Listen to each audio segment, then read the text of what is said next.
So let's consider this modeling problem that we're left with a little bit more closely. And to do this, I'm going to use the following example. So if we consider this word base, there are many possible tags at this particular position for this word base. And we'll use script Y to refer to this set of possible tags. So we have, for example, singular nouns, plural nouns, transitive verbs, intransitive verbs, prepositions, determiners, and so on and so on. And our task is going to be to estimate the probability for any one of these possibilities given the context. So what is the context? The context is going to be the previous two tags, in this case determiner and adjective, and potentially any features of the sentence. So remember, we have P of Tj given W1 through Wn, the sentence, and then Tj minus 2, Tj minus 1. So we can condition on the previous two tags, and we can condition on any information in the entire sentence.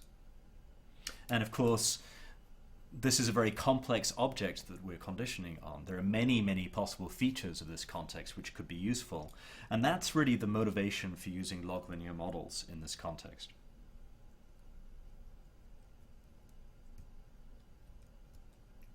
So to apply log linear models, we're going to have to, says the following. It's going to be 1 if the current word wi ends in the suffix ing, and the tag is VBG. This is a gerund verb. This is the tag for a gerund in the Penn tree bank, for example. And words ending in ing in English are very often tagged as VBG. Now, you'll start to see something interesting happening here, which is that, in a sense, this feature is captured by the parameter in an HMM, which is e of base given vt. That is the natural parameter in an HMM which captures the affinity for the word base to be transitive verb. But this really is a new type of feature which looks at some spelling feature of the word being tagged. In this case, the suffix ing. These kind of features are much more difficult for HMMs. And in fact, we saw in the programming assignment in this course, and actually in the lecture slides for HMMs, that one common way of dealing with these kind of spelling features was to introduce mappings from rare or infrequent words to maybe 10 or 20 different word classes. But that was really a rather crude way of doing things.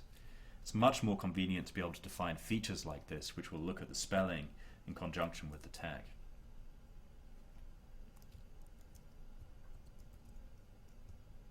And actually, those are two feature types from work by Adwait Ratnapaki, which is one of the earliest applications of log linear models to tagging.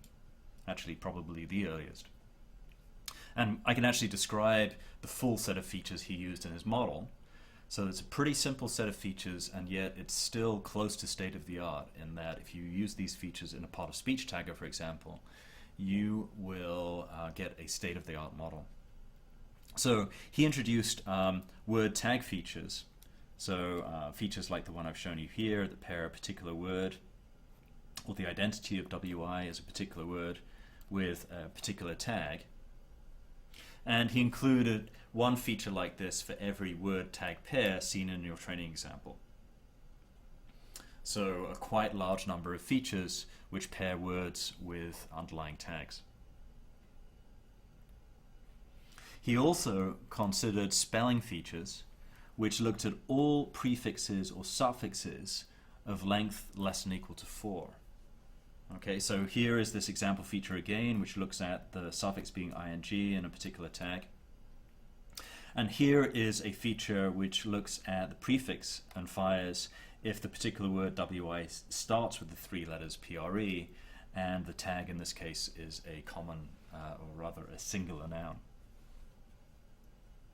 So again, we're going to consider all prefixes and suffixes of length less than or equal to 4, potentially combined with all possible tags which are possible, a quite large number of features.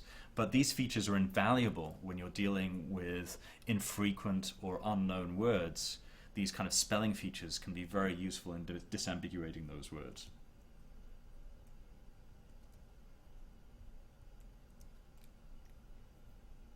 Ratnapaki also looked at contextual features. So these first three features look very much like trigram, bigram, and unigram features over tags. So this first feature is 1 if the tag sequence t-2, t-1t is equal to dt, jj, vt. And it's 0 otherwise.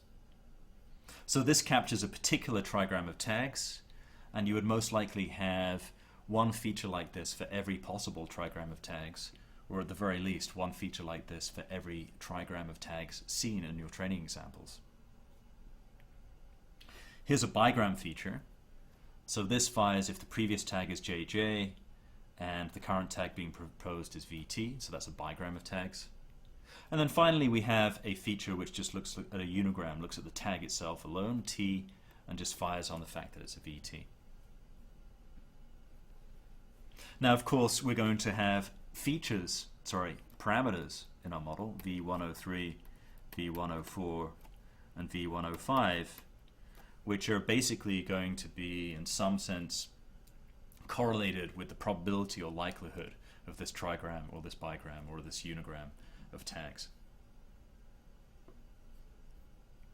Ratnapaki also made use of features which, in addition to looking at the current word wi being tagged, so in general we might have, for example, this might be the word base, we can also look at words surrounding this, either to the left or immediate right.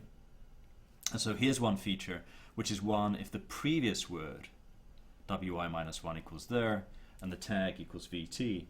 Or we might have a feature looking at the next word, the fact that wi plus 1 equals there and that t equals vt. So you can see that the flexibility of log linear models allows us to define all kinds of features which look at the current tag being proposed as well as features of the context, whether those features are the previous two tags in the context or their surrounding words in this particular context.